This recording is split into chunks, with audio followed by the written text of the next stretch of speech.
Panel of All-Stars. I'm Rachel Connell. I'm the Vice President of NASCO, which stands for North American Strategy for Competitiveness. And I just want to thank Alma for inviting me to do this. I just want to say congratulations for the great event at such a pivotal time for trade. Thank you to LEDC. It's great to be down here in Laredo. A lot of my friends up in Dallas, I get really excited coming down here to Laredo, and they're like, "You're going to Laredo?" And like, it is the epicenter of all of our American world and the trade scene. So it's exciting to be here. I did want to share, and actually, well, David just got up and left. David Eaton, he's our NASCO chairman. He's with CPAC. And obviously, thanks to Mr. Brooks, who just gave that keynote. I did want to share briefly for those that may not be as familiar with NASCO, just that we are a one-of-a-kind coalition that brings together business leaders, communities, educators, policymakers from the U.S., Mexico, and Canada. We have been around, celebrated our 30th anniversary last year. So for decades now, we have focused on cross-border issues, supply chains, ways that we can make our North American continent more competitive. And we've become a trusted voice in doing that. What sets us apart is really that we are not talking about theory and politics all the time. It's about the real world needs of companies and how businesses like Carlos here with Spartan Carriers, how we can help you and what you can do to help keep our North American supply chain moving better. So our initiatives bring together the best ideas from people who deal with trade, transportation, and workforce issues, like our panel here today, who are some of our key NASCO leaders that we turn to when we have issues come up at NASCO. And at the end of the day, our goal is simple: to help North America grow stronger together. So with that, I just want to say we are proud of our deep and our long-standing ties with the Laredo trade community. I know many of you know Jerry here, who is our NASCO chairman emeritus. He is the godfather of trade in Laredo and all things. I know he shakes his head at that, but he's old. He just says he's old. No. He's old and tired. Don't make him mad. And then we've got Laurie A, who I think probably came the farthest today. She came down. Did anybody come farther than Windsor, Ontario? Anybody? Okay, Laurie wins the award for coming the farthest. Laurie is with Farrow, a logistics brokerage, freight service, and then she also does immigration work on the side, but she is at our northern border at the Detroit-Windsor crossing. So everything that's happening down here is connecting to Laurie up on the northern border. So she is a great resource and contact. And then we have this guy right here, Dan Ujczo. He is an international trade attorney. He's with Thompson Hine. He is a Buckeye based in Ohio. There's a Buckeye. A Longhorn. Oh, yeah. Wait. Gerald Schwebel. He's fighting with Go Bucks. Oh, my goodness. Okay. There goes the panel. I know. There we go. Let's talk about Saturday. Little football game. Okay, so as you can tell, this is a great group. This is not going to be a snoozer. I just want to set the stage here and say a few things. Most of us know in here that we are awaiting what's about to happen with USMCA. We are approaching a federal register notice from the United States. We're hearing around Labor Day, which will then kick off 30 days of a comment period.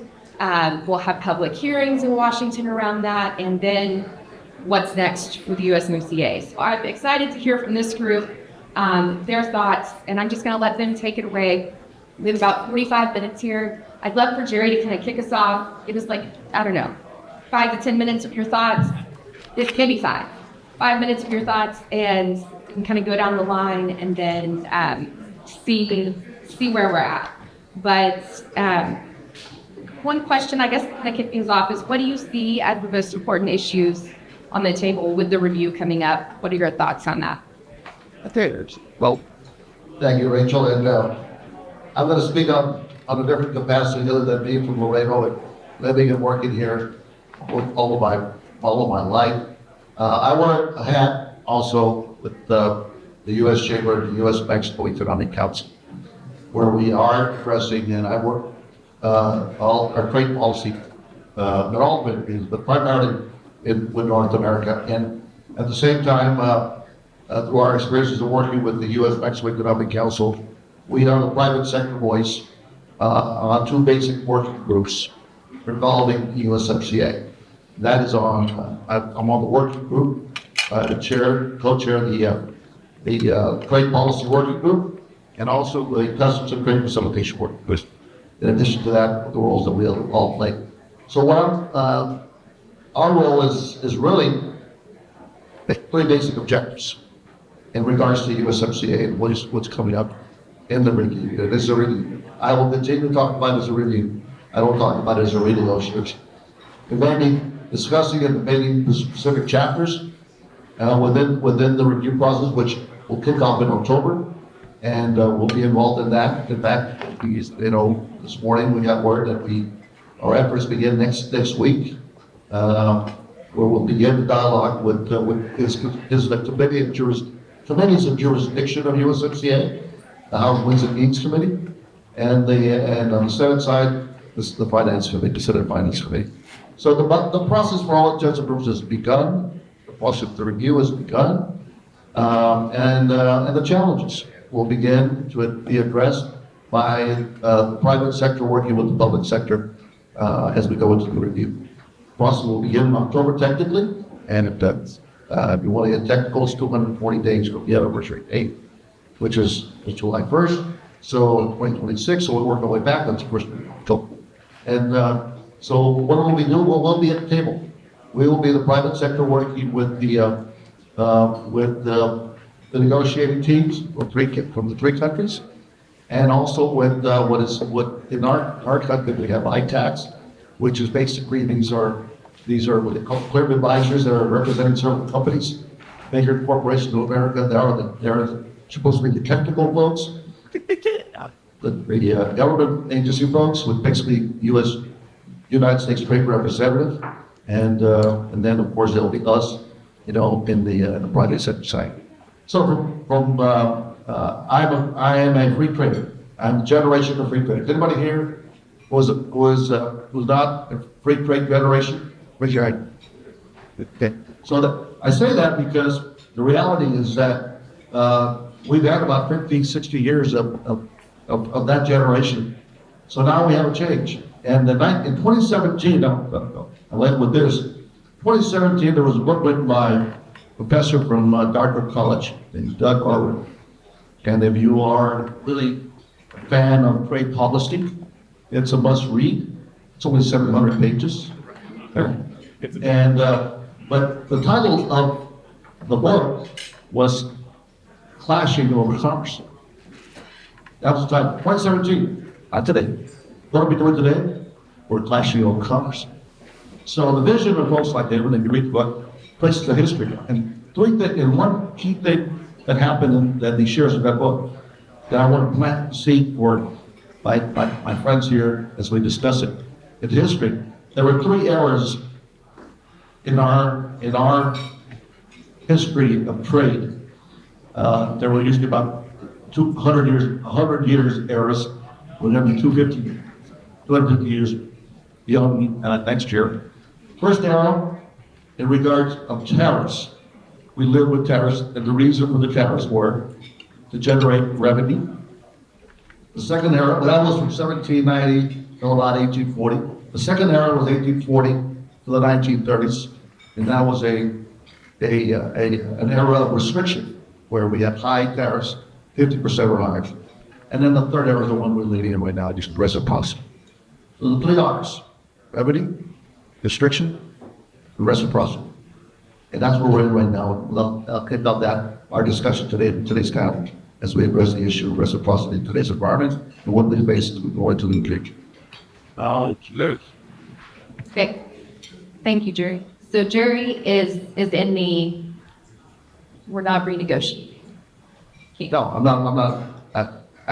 It's not a renegotiation, it's a review. It's a review. The agreement is in place, Okay. and we're going into really review. Our approach would be, we're going to protect and preserve the USMCA as it is right now. And yes, if we get where we are, we seek to improve it. We seek to address the issues that are still hanging on there. And so therefore, I'm not to renegotiate an agreement because I'm political panelist out there for because of my opinion. Okay, I'm curious, Laurie, what your opinion is. I know there's a lot of opinions floating out there that there may be bilaterals. We may, we're going to renew and hopefully not go that route. We get out withdrawal. There's a lot of different scenarios. So I'm just curious, each of our three guests here today, what your gut feeling is saying. Yeah, I would concur with Jerry, not just because he's the godfather of NAFTA and Laredo, but no, seriously. 10 years ago, I was asked to go to assist with some Brexit negotiations. So I had to go to Belfast in Ireland. And one of the first questions that this large group, someone to this asked me is, how do you guys do trade?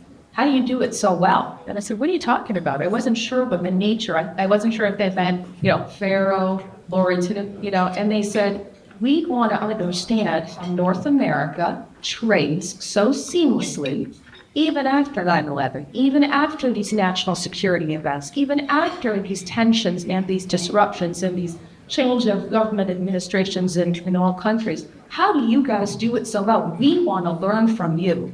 And I think it wasn't until that moment, standing in Belfast, thinking, wow, I've taken for granted our border, our trilateral relationship and how we do things.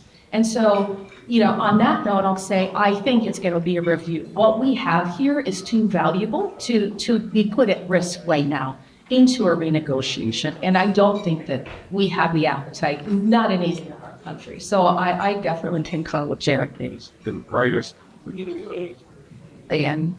Iowa. That's a tie. Dan likes to mix it up. We're doing the questions now. Well, I just wanted to note it was the train guy that got us off schedule today too, but okay. That's no reflection on CBKC. But good afternoon, what that is. First, I do want to just extend my thanks to Laredo Economic Development on behalf of our firm, Thompson Hine, and our entire family. It's wonderful to be back here today. In particular to Alma, thank you. You put so much work into this, your human time and financial resources on so many projects in North America. And then, of course, the NASCO family, which I think everybody that keeps coming in that family photo for NASCO, you're getting a dues membership application, by the way. But if NASCO, we've always said it's the NASCO network, the fabric of North America. But I think after Ryan's comments this morning on AI, I think maybe we have to make it the AI. NASCO's the data center of North America. And Rachel, if it's the data center, you're the semiconductor. I don't know if you're Intel, NVIDIA, or TMSC, or we'll figure out which one is the best when this all shakes out. But thank you for everything that you do, and of course to be here with Jerry and then my partner in this business and a lot of other endeavors. Laurie, we've been doing this for about 20 years, going back to our past lives in government and then on back to the private sector now. I would just say, Jerry, I would add to Jerry's ours. Because many of you have heard me say this, including sitting on this stage last year, talking about tariffs and USMCA review, what we thought was coming if the election went a certain way. And I would just say that the R's are, when we go and meet with the White House, we hear about two things. It's Dan, you're complaining about something. We are trying to change that 40, 50 years of trade in 7 months. Give us some time. And so the R there is, yes, it's under the banner of reciprocity, but it's a reset. It's a reset actually to the time when Laredo trains formed. This administration wants to go back and reset some of the decisions that were made in the mid-1990s. And so if you don't believe that, you need to look at the President of the United States is talking about countries' accession into the WTO. President Trump doesn't talk about most things like that way. But he knows that history, as does Ambassador Lighthizer, who was the former USTR, Jameson Greer, who's the USTR, his protege, Vice President Vance, Senator Rubio. They've all been raised, and you just need to go not only to Doug Irwin, but to people like Warren Cass and American Compass and people like that. They want to reset the decisions we made in the mid-1990s to look at certain decisions that were made on trade. And what we're in the second R, I would say that we can't forget, is rebalancing trade. Rebalancing trade because things got out of whack, not so much in 1995, 96, 97, but they got out of whack from the 2000s forward. So just to amplify that a bit, mindful of the time, is the Great Reset is, we were talking last night about what Laredo looked like before North American trade, before that.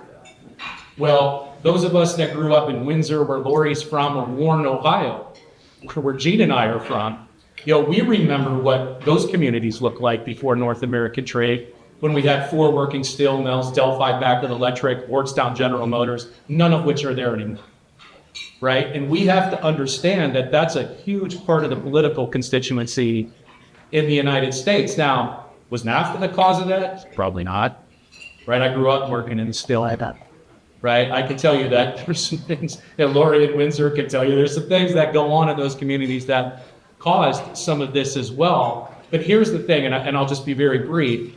I always give this talk when we're at NASCO events or talking to our clients, et cetera. This all started with the fall of the wall.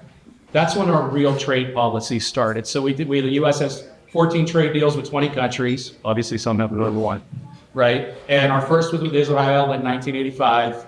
Not really a trade deal, security deal. 89 was with Canada, right? We already had the auto pact where we stopped putting tariffs on automobiles going back to the 1960s.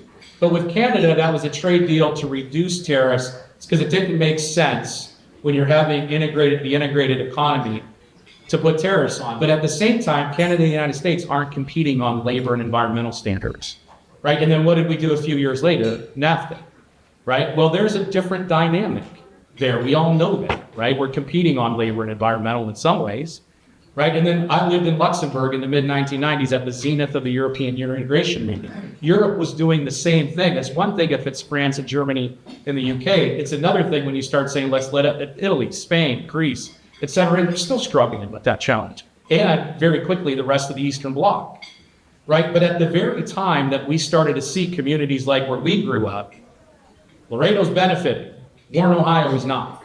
And we should have stopped for a second and said, ooh, this isn't working out quite the way we thought it was, and figured out that, hey, maybe a 55-year-old steel worker isn't going to be a software coder, right? So what did we do on workforce? What did we do? But instead, what did we do?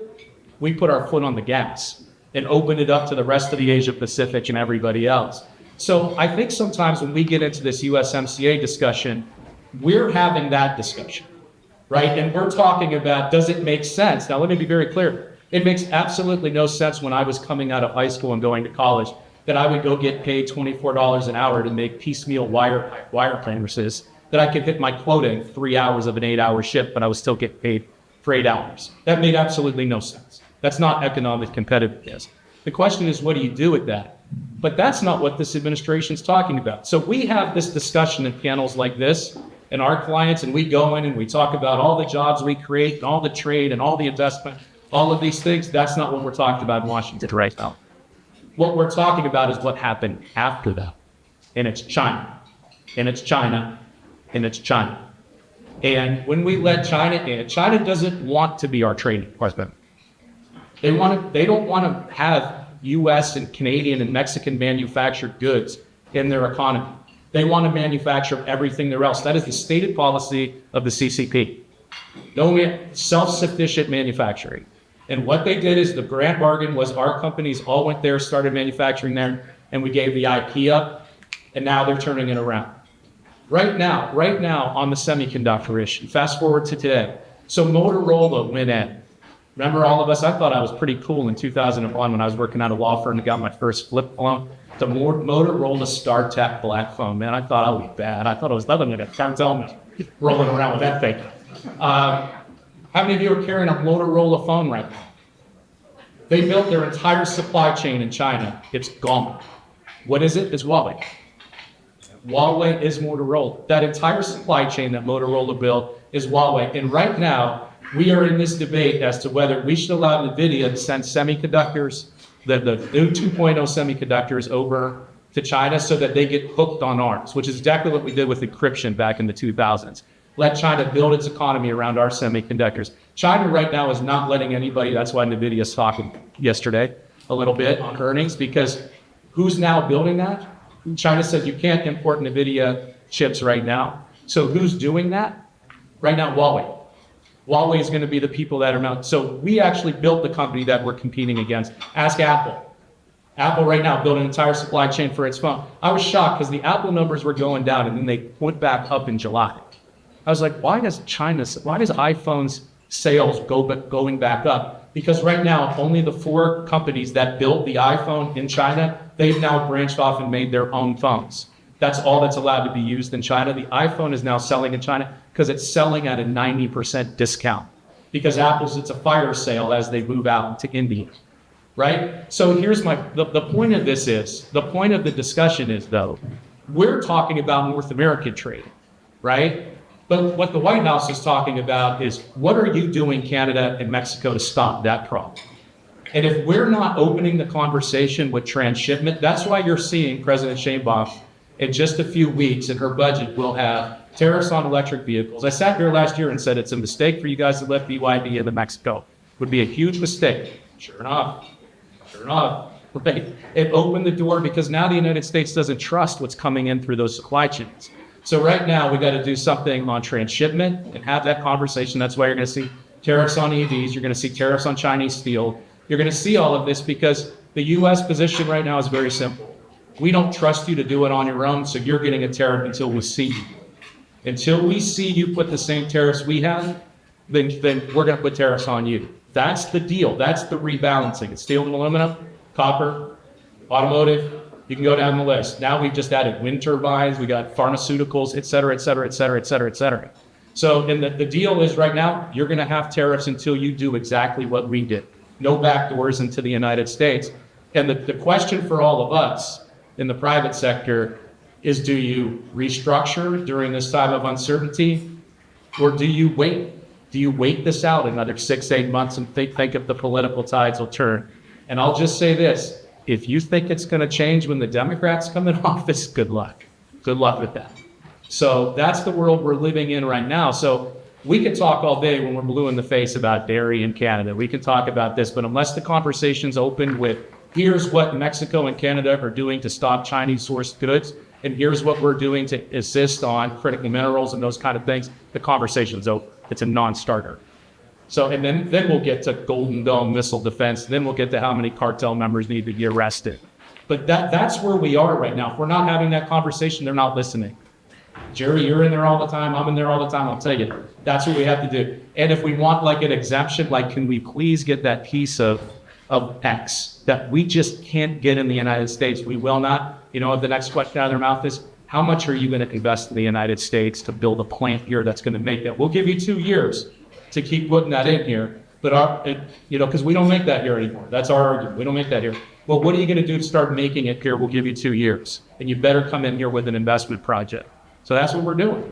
And look, that's what the Europeans, Korean, and Japanese all had to do: 750 billion, 500 billion, 350 billion investment, or else you're not getting the deal. That's how it's working right now. And I hate to be kind of animated and negative, but if we're just having a discussion about how many jobs are created, it's over their head. They're like, those jobs are created because you're relying on China source goods. Talk about the numbers from USMCA, because I know a lot of people are thinking, we're USMCA compliant, but the numbers were much lower than folks thought, and they've shot up. Quote the numbers in your recent slide deck. Well, right now, I think the published numbers are, and there's a little bit of dispute because it depends on the data that make. We talk about this all the time. I think anybody that tells you they know what's going on based on the economic data, Yes. right? Nobody recognizes. Because if I'm doing my job as a lawyer, you should be able to figure out what's going on. Like, I don't want Big Bear knowing exactly how we're doing it. So, it's a game we're playing. You figure me out, I'll figure you out. What the technology is saying. But on average, I think it was roughly about 50 to 60% of Mexico source goods were USMCA compliant prior to Liberation Day. There was a little bit of a bump in March, April. Canada was a little higher at 65. Right now, we're sitting right in the mid 80s probably for both. Most of that were zero tariff goods. Most of that were already at kind of zero tariffs, but they didn't claim USMCA preferences, potash being a great example, fertilizer out of Canada, energy, so oil, nat gas, et cetera. And so, we were pretty active in getting that down to 10%, ultimately the USMCA exemption on that. So there's a lot of certification that went on in the energy sector because it was only a few cents per barrel, et cetera, that it worked out before, but now it was like real money. So we had to go in and do the certification process. And then let's face it, there's companies that are doing it legit, but some of that percentage are people that are not truly USMCA certified, but are just signing the certs. And, you know, there's a lot of certs that I can tell you when my clients are like, oh, this is what we got for our supplier. I'm like, no, you didn't.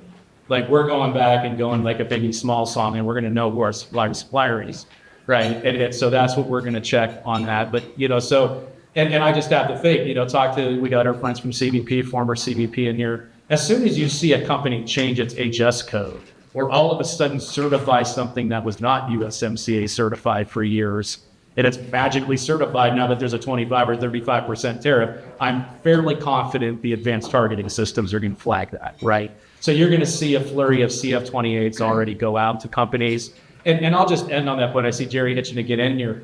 But what I would say is, this is where I'll really end. I think it's very important for us as industry to understand. Like, I'm not suggesting that the White House is necessarily right. I want to be clear about that. Like, I think if I had to lead with a thought, and I don't know how to translate, I don't know what the idiom is in Spanish, would be, you know, pigs get fat, hogs get slaughtered. And I think we as industry got a little greedy in terms of what we were letting into our supply chains, even after USMCA, COVID, et cetera, because we're trying to squeeze out that last chance of profitability. I also think the White House is getting eager, not just, it's one thing to say reciprocity. It's another thing to say rebalancing. I think most of us can get on board with both of those comments. It's another thing when you're saying it's a revenue driver. Like, we're making money off of the tariffs to pay for our budget deficits. I'm not sure that's something I would sign on to as a private sector person or a foreign country. So I'm a big believer in right now, what we need to do on the trade side of things is we need a customs and trade partnership against terrorism was the last one, against transshipment. We need to be vigilant as to what's going into these supply chains and just say there's a separate certification if it has China sourced goods. We're going to see what that magic number is. I think it's going to land at 20%. If it's 20% or less, you know, we're going to let it in, but we need to police ourselves because I'm confident every one of you that are operating these beautiful warehouses out here know that where some of that stuff is coming from that maybe we're not so sure where it's coming from. Right. And if we think that there's going to be a gray area again, you know, I just don't think there's going to be the bandwidth this time. And if you think this crew won't shut this border down tomorrow, you haven't been paying attention. Right. You know what I mean? If we start seeing floods of China sourced goods going through some of the projects that we talk about. So it's on us. Right. We all know where it is. Like, how much Chinese steel did we let come in during the fall? Oh, it's from a Mexico service center. Don't know. Right? And then we go trace the bag, it's from Korea or China. Like, we have to get better at our own jobs.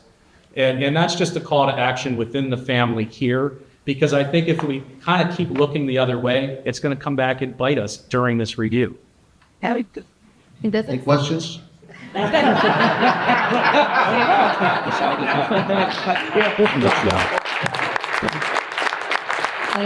for office.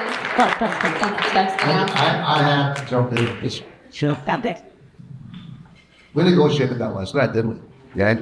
So I enjoyed being on panels where what's here that I am. But I got to remind everybody that I'm here to talk up trade. I'm not going to talk it down. So I'm going to talk it up. You know, I'm the older guy that still remembers it saying that Amazon should be a river. And we sell apples and something split, right?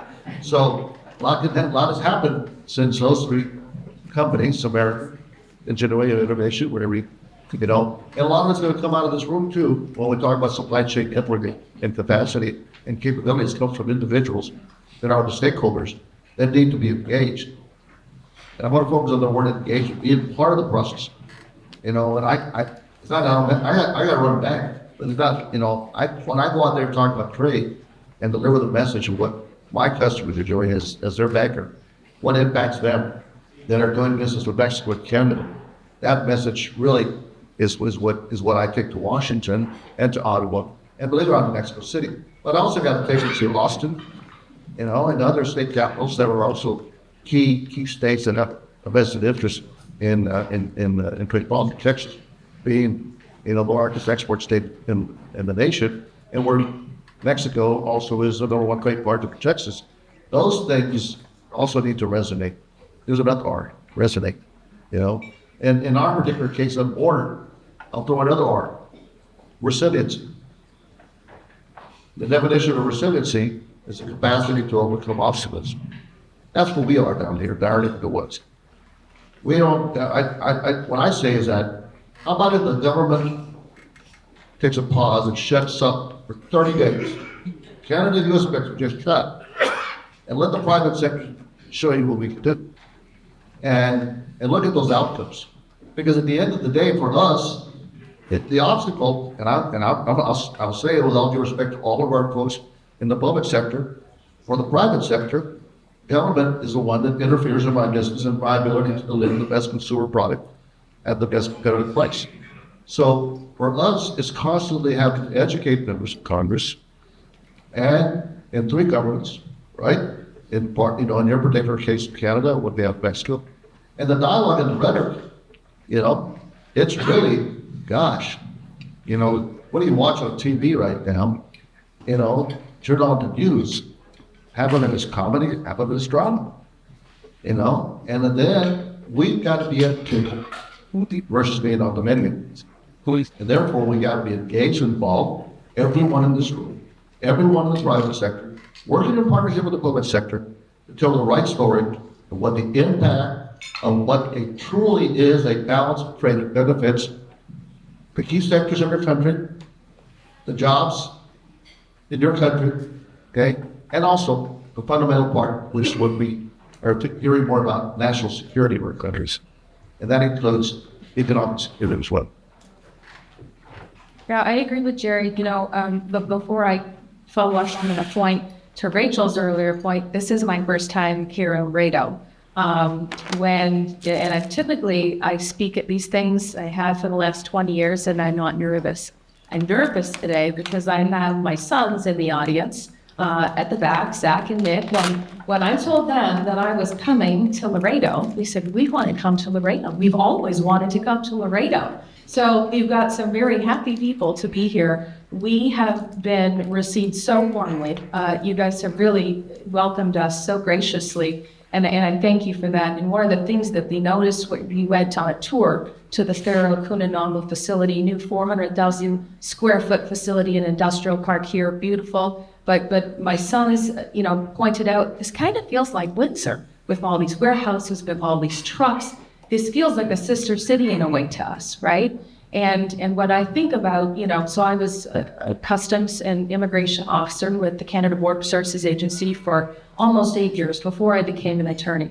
And that was right after NAFTA had been negotiated, right in the middle of 9/11. And to pick up on Jerry's point, resiliency is what I have witnessed firsthand in the field, day after day, living and breathing this border from the northern side, because that's really my experience. But it's that resiliency of saying, okay, what do we have to deal with today? How do we work together? How do we cooperate? How do we collaborate? How do we use technology? How do we use innovation? How do we say we've got to stay ahead of our competitors and really work as a trade bloc? And I look at us as we've got a perimeter around us. And that's really, it might sound selfish, it might sound naive in a way, but I really believe in it. And although we have these ups and downs, to me, this is just another time where we have to work smarter and more strategic and think about, okay, what if this scenario, how do we behave then, right? So there's scenario modeling, there's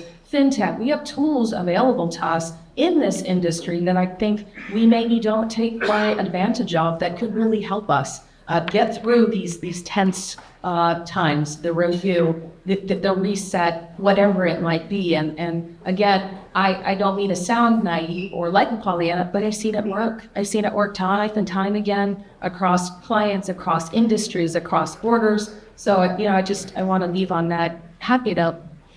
He said, well, I think this, yes.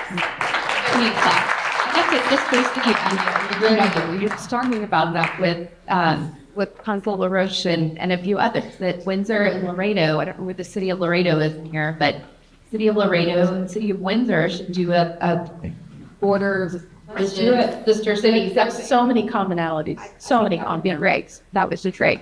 And Windsor, I'm sure most of you in the room know there is a huge new bridge opening, the Gordie Howe Bridge, that is opening this fall in Windsor, Ontario. That is a massive investment from the government of Canada in our North American partnership, and we're all very excited for that to happen soon. So, okay, so Dan, you never answered my question though about where you think the USMCA is going to fall. Like Blinko here, like if the chips are falling, it's like review, bilateral, withdrawal. Yeah, I mean, I don't really get caught up in what we're going to call it because I think we have to be, like the idea that we're going to go through, and CSIS just did their paper on it, and they had a bunch of different options. Sure.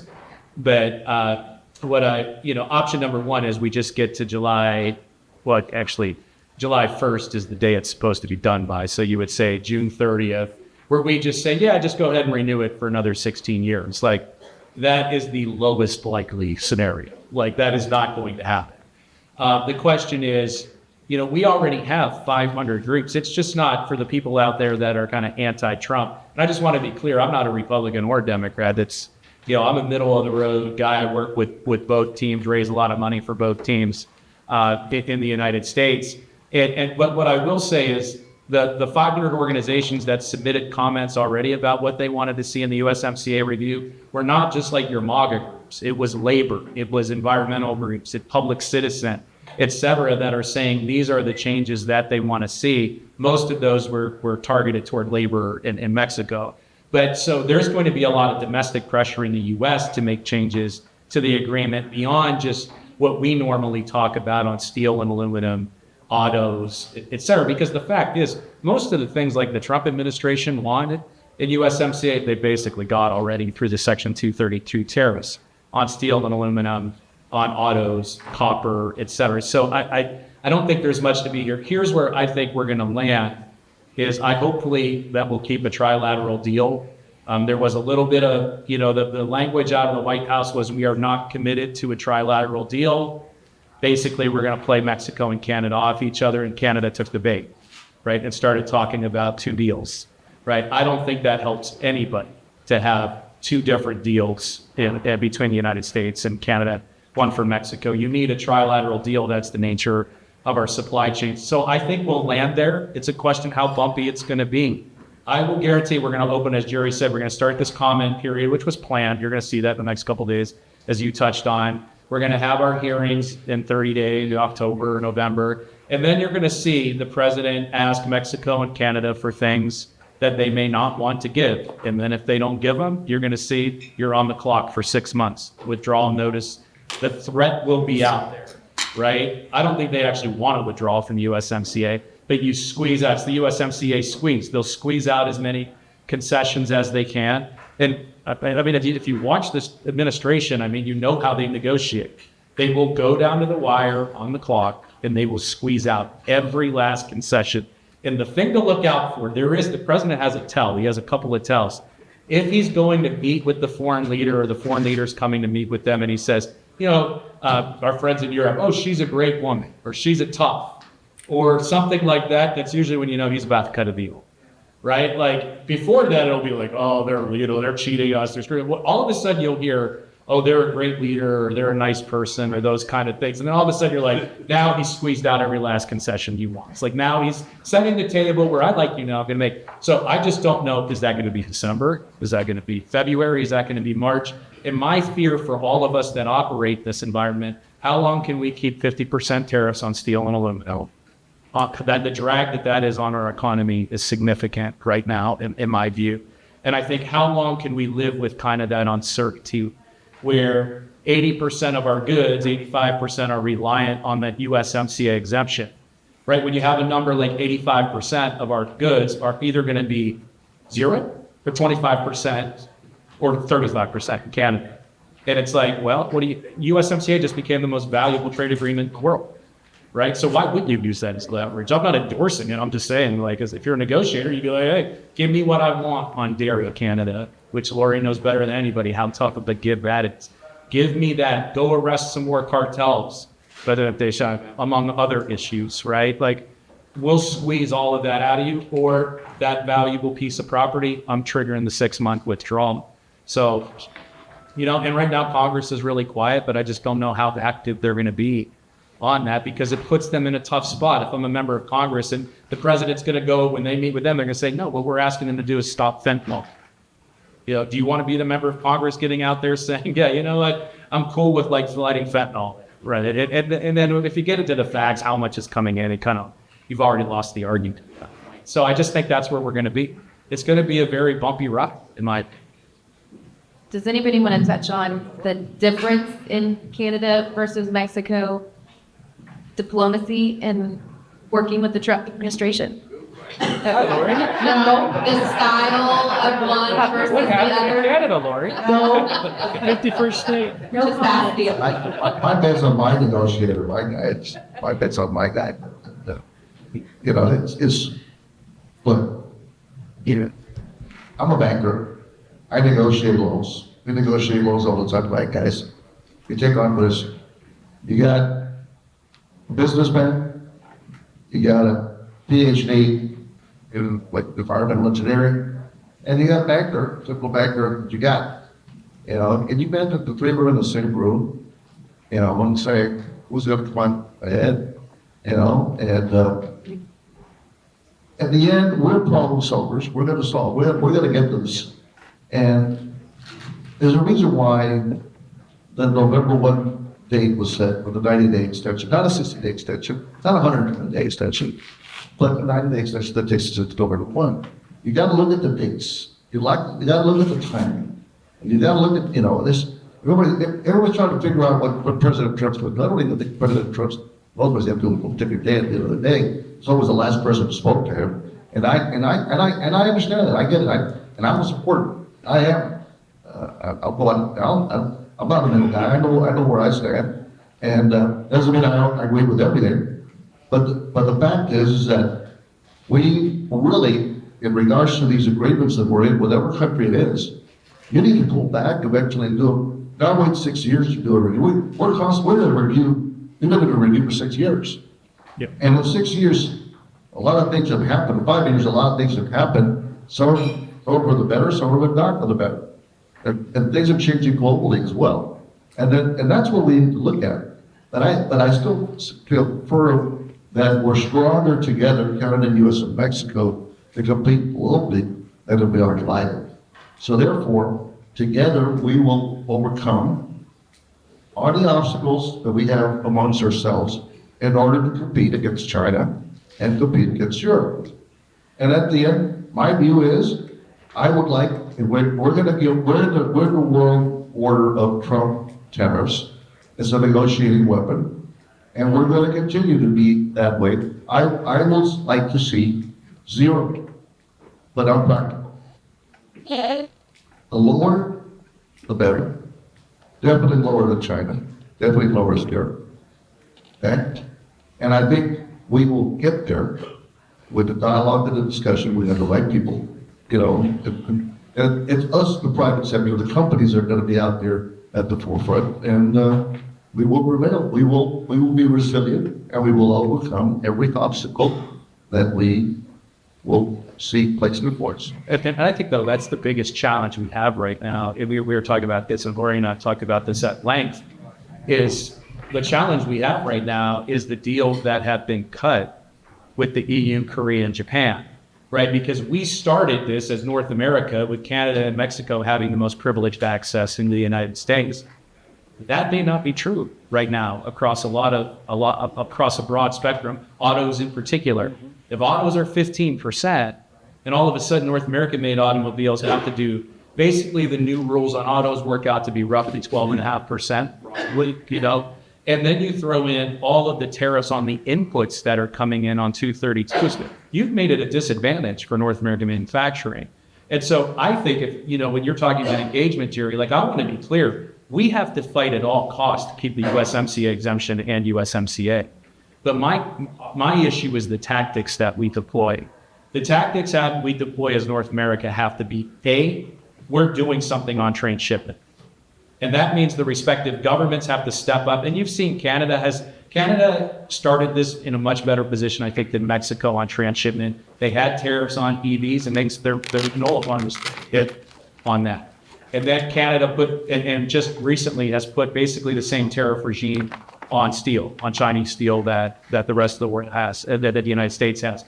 Mexico's getting there, right? So some of that's government. Some of it, for me, is what are we pitching as the private sector that we're going to have to pitch in something in that USMCA review? Like, take on China, and then what we need is the specific examples as to, hey, you just gave the Europeans a better deal than we got.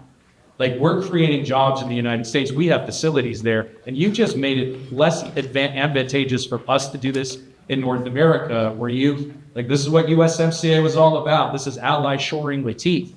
But like right now, I don't think they understand that. And the Europeans and the Japanese and Koreans were brilliant. They came in and said, you know what, why do you care about the Canadians and Mexicans? We'll give you $750 billion to go spend on projects in critical minerals, semiconductors, and shipbuilding. So right now, I'm not so sure we are the privileged partner, right? You know what I mean? Like, the president is a businessman. He likes cash. And that's what he got, right? Just to echo on Dan's comment, what I would say is that I do a lot of work with, we've got a large battery facility in Windsor. It's a Korean JV with Stellantis, LG Stellantis. One of the fascinating things that I've seen them do there is be very, very strategic with their investment, work to Dan's point, saying, we're not going to talk about anecdotal evidence of how this is going to be beneficial to the region. We're going to give some empirical data. Here's how we're going to create jobs, not today, not tomorrow, but 5 years, 10 years down the road. Here's the infrastructure we're going to create. So I think maybe that's a good takeaway. So we say, what can we learn from all this and what can we do collectively? It would be, I would say, to start working on where's our empirical evidence, where's our empirical data that says these tariffs are going to hurt us collectively as regions, and here's how we can fix it. And here are things that make us more competitive as opposed to allowing, to your point, the others to come in and have a better than us. Okay, well, we're about up on time. We're almost already standing up. Yeah. That was what my question, maybe. Yes, okay, yes. Great discussion. I love it. But for those of us that live and work, and have our livelihood here along the border, and clearly with the president's emphasis on bringing manufacturing over this way, how can we collectively pivot in those areas that would make sense and start doing either like manufacturing or something, because it's not going to be a one, it's this or none. It's going to have to be collectively a little bit of everything, right? I mean, and I think us along the border, I think we heard Thecla talk about it earlier, we need to form a coalition and figure out how do we benefit along the border, maybe even if we have to look back to things that worked in the past where we don't have enough employment here, but if we had that 26-mile, free trade or free manufacturing zone where workers, that are plentiful in Mexico could come over here and help workers in the United States run light manufacturing plants. What do you all see from your perspective? So I'm just going to put my immigration attorney hat on for a minute. In Canada, in Windsor, where I'm from, we have thousands and thousands of engineers and nurses who work in Michigan because they are able to, under, thank you, the CUSMA, the USMCA, go there and work under these TN visas, which allow. In the previous Trump administration, there was a threat to one of the nursing categories under the TN, and we were chatting about this yesterday. And what happened is that the US CBP was given this policy notice and said, don't allow any more Canadian nurses under this section to come through. Hospital wings were going to have to be shut down in Michigan because they rely so heavily on Canadian workforces.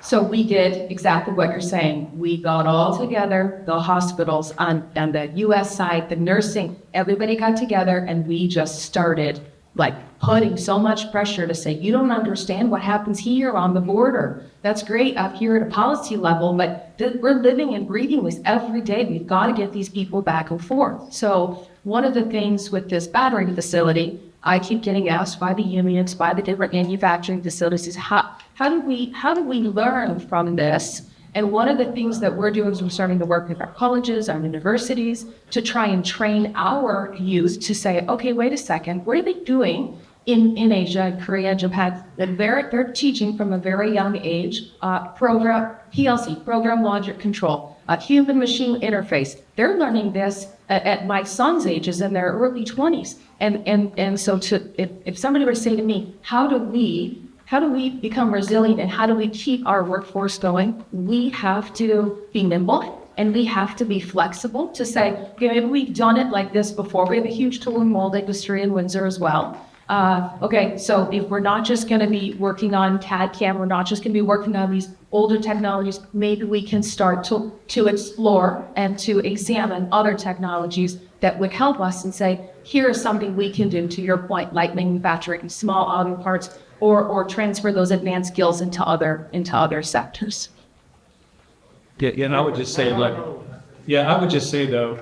I think it's very important. The one thing I love about this crew that's running things is they have no real philosophy, right? Like they don't get locked in on ideology, right? Other than China's, it's a revolutionary moment. Like it's now or never. I think people don't understand how they see that. Like if we don't do this now, our kids will be speaking Mandarin. It's kind of their philosophy, right? So when we come in and kind of want the status quo, or just we're going to give a little bit, like you're crazy.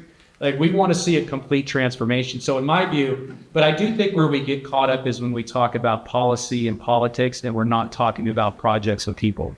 So I think when you come in there and the Asians got it. Like, I don't know if it's a cultural thing. The Asians knew exactly how to deal with President Trump. Like the Canadians were losing their minds on like, we're going to retaliate. The Europeans were like, we're going to retaliate. The Asians came in and said, look, we hold your treasuries. We'll start buying a bunch of LNG. Like they knew exactly how to focus on a project. Well, hey, you need some money to fund that project for LNG in Alaska, we'll buy it.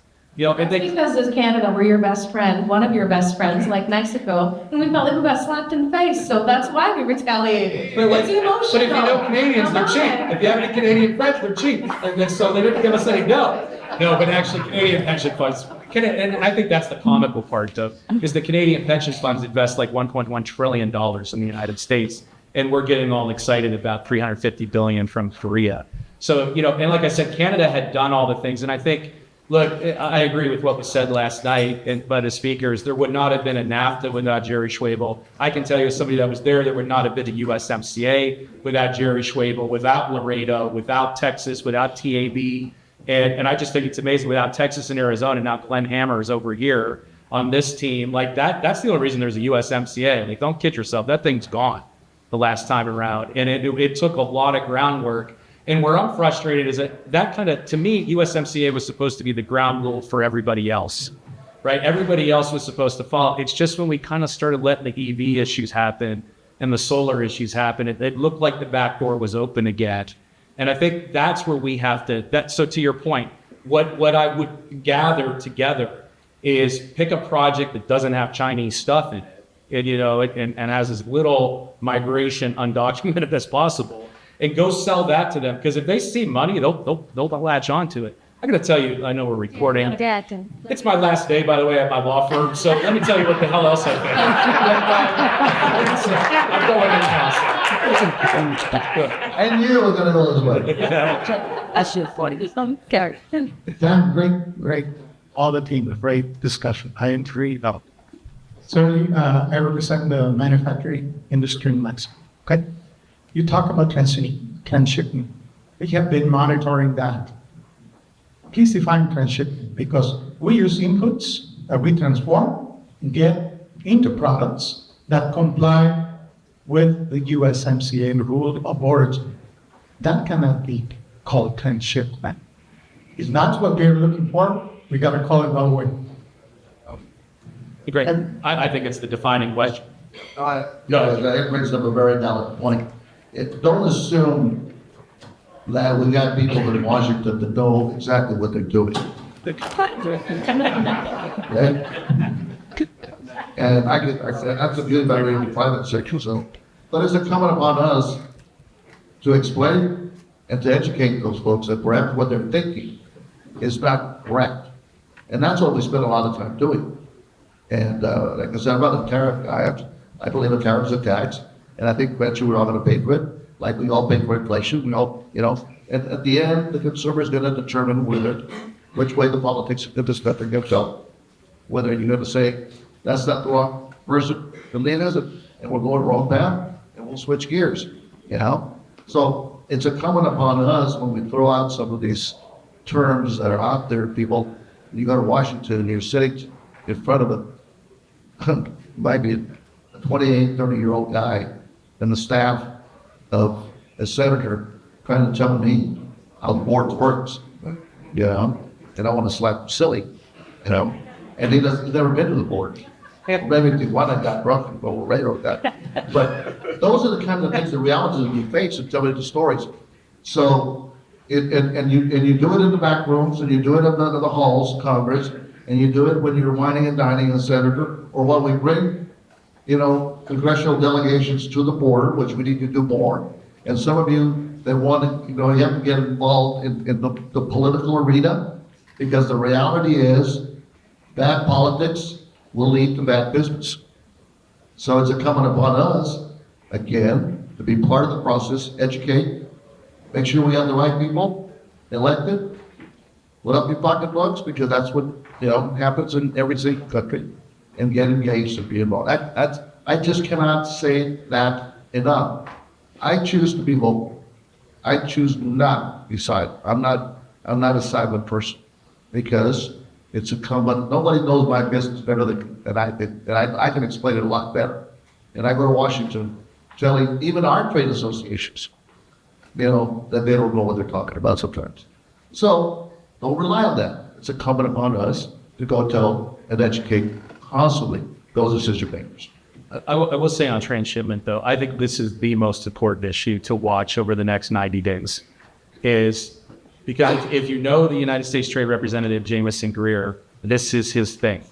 And so right now, transshipment generally is something from China, runs through Vietnam, and is labeled Vietnam, and it gets caught here. Well, now the rule that is out is that will now get hit with another 40% tariffs. Well, normally under transshipment rules, we would just, if we know it's transship, we would just call that a Chinese good, and the tariffs are already prohibited. What is two things are likely, and we're going to see this in the USMCA, not a doubt in my mind, is there is going to be a foreign entity of concern rule in there, which is if you are doing, so what the transshipment you're describing is a transshipment, so sample transformation, right? Exactly to your point, which is we'll take China or third country stuff, transform it according to the rules in Mexico, and then it qualifies for USMCA. The challenge is somebody woke up and realized, oh shit, you can actually, excuse my French, is that you can actually do that with an EV. I can build a BYD in Mexico and it'll get hit with zero tariffs. So what they're gonna do is they're gonna say foreign entity of concern, if that product is coming from a state-owned enterprise in China, which is pretty much all of them, that is gonna get, so I think you're gonna see that in USMCA. I actually think that'll be non-negotiable. Then the question's going to be, though, are they going to do something else, which is add what I've said earlier, any product that has 20% Chinese content. Yes, we'll still call that a product of Vietnam or Mexico. So it'll get the Mexican duty rate, which say zero, but you're going to get hit 40 on top of that. I think that's where they're going. That will transform our supply chains, right? Because everybody will have to be tracking that. And here's what's going to happen. A dumb lawyer like me is going to go in and talk to the CEO and the compliance guys and say, here's all the stuff you have to do to trace that. They're going to say, screw that. We're buying from the United States, right? The idea is to make it so complicated that nobody can comply. And so that they just will reshort. Let's end on that high note. Yeah. Dumb lawyer being the high note. No. Okay, let's give Jerry and Laurie a hand around the spot.